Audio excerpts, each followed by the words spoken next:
यहाँ पर एक क्वेश्चन है, the volume strength of 1.5 normal H2O2 यानी हाइड्रोजन परऑक्साइड सॉल्यूशन इज, यानी हाइड्रोजन परऑक्साइड का सॉल्यूशन जो कि कितना है, उसका कॉन्सेंट्रेशन 1.5 नॉर्मल सॉल्यूशन है इसका। या हम यूँ कह सकते हैं कि H2O2 हाइड्रोजन परऑक्साइड की नॉर्मेलिटी कितनी है, 1.5 है। इसका हमें क्या निकालना है, वॉल्यूम स्ट्रेंथ निकालना है। तो यहाँ पर H2O2 सॉल्यूशन की वॉल्यूम स्ट्रेंथ क्या होगी, B 8.4 लीटर। ये किस तरह से होगा, आइए हम देखते हैं।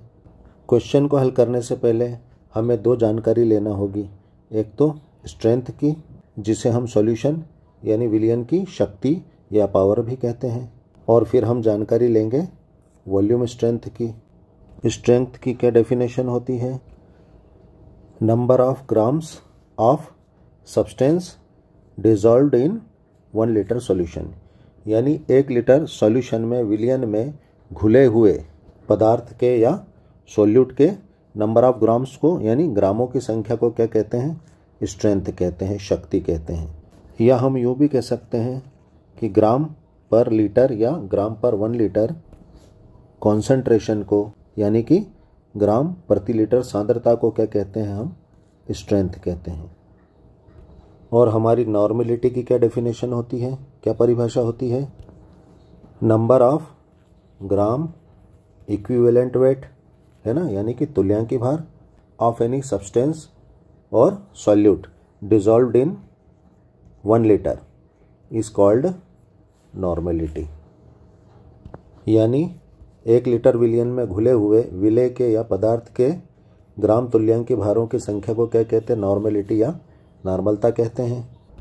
तो हमारा नॉर्मेलिटी का क्या फार्मूला हो जाएगा, N इज इक्वल टू ग्राम पर litre concentration upon gram equivalent weight, यानी नॉर्मेलिटी इज इक्वल टू ग्राम प्रति लीटर सांद्रता बटे ग्राम तुल्यांकी भार। और हम जानते हैं ग्राम पर लीटर कॉन्सेंट्रेशन को हम क्या कहते हैं, स्ट्रेंथ कहते हैं।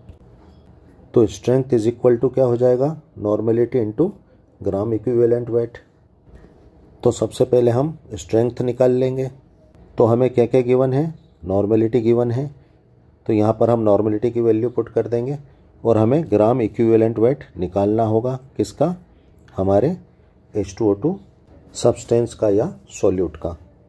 हमारा इक्विवेलेंट वेट निकालने का या ग्राम इक्विवेलेंट वेट निकालने का क्या फार्मूला होता है, मॉलिक्यूलर वेट ऑफ H2O2 यानी हाइड्रोजन परऑक्साइड का अणुभार अपॉन H2O2 की बेसिसिटी।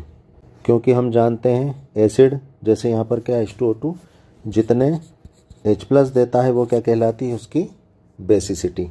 तो यहाँ पर जो है हाइड्रोजन परऑक्साइड के पास कितने हाइड्रोजन हैं, 2 हैं, तो ये क्या करेगा 2H पॉजिटिव देता है, तो ये क्या कहलाएगी, इसकी बेसिसिटी, यानी यहाँ पर इसकी बेसिसिटी कितनी हो जाएगी, 2 हो जाएगी।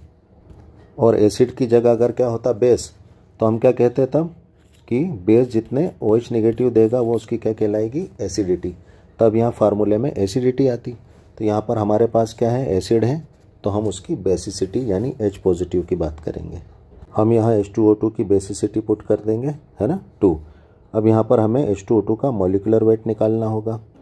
तो हाइड्रोजन का क्या वेट होता है, 1, और यहाँ पर कितने हाइड्रोजन है, 2, प्लस ऑक्सीजन का क्या वेट होता है, 16 ग्राम, और यहाँ पर कितने ऑक्सीजन है, 2। तो टोटल क्या हो जाएगा, यहाँ पर H2O2 का मॉलिक्यूलर वेट होगा 34 ग्राम।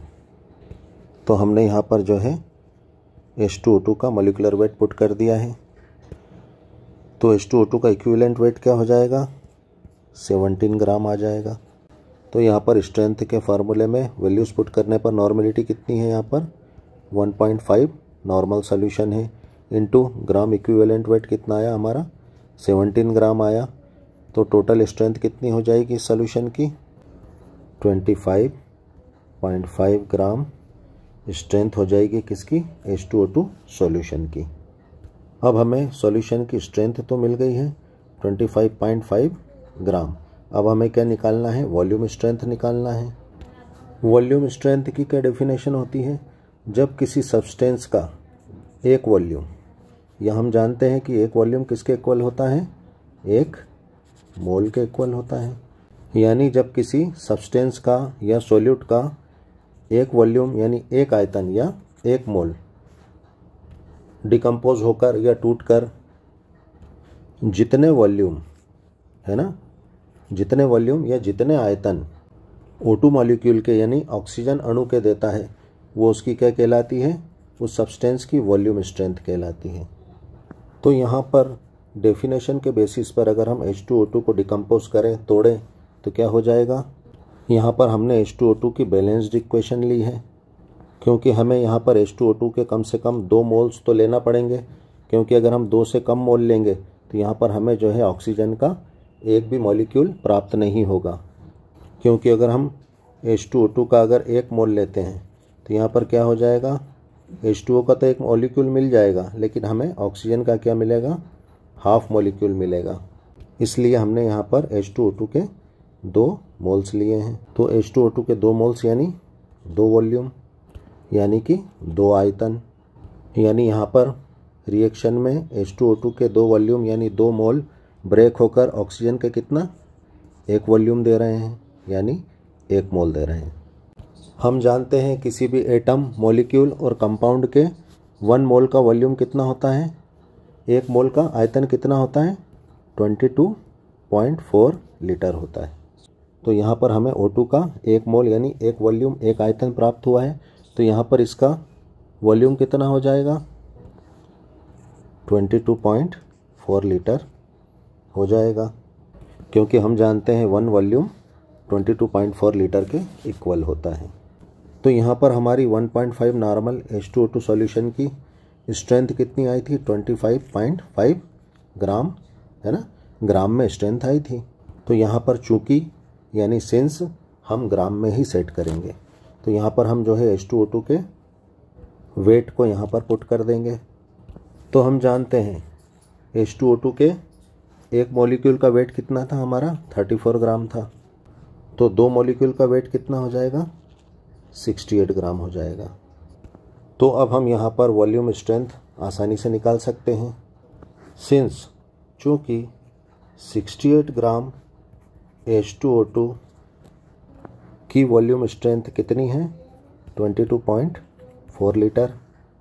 तो अब हमें स्ट्रेंथ किसके लिए निकालना है, 25.5 ग्राम के लिए। तो 25.5 ग्राम H2O2 की वॉल्यूम स्ट्रेंथ कितनी होगी, यानी यहाँ पर हमें X निकालना है। तो यहाँ पर जो है 25.5 ग्राम क्रॉस मल्टीप्लिकेशन में इसके साइड में चले जाएगा, X यहाँ पर चले जाएगा, और 68 ग्राम कहाँ पर आ जाएगा, इसके नीचे आ जाएगा। तो नेक्स्ट स्टेप में क्या हो जाएगा, तो इसको हल करने पर H2O2 की वॉल्यूम स्ट्रेंथ कितनी आ जाएगी, ये हो जाएगी 8.4 लीटर। यानी यहाँ पर हमारा आंसर होगा B, 8.4 litre volume strength. Thanks for watching. Video को लाइक कर देना, फटाफट सब्सक्राइब करो।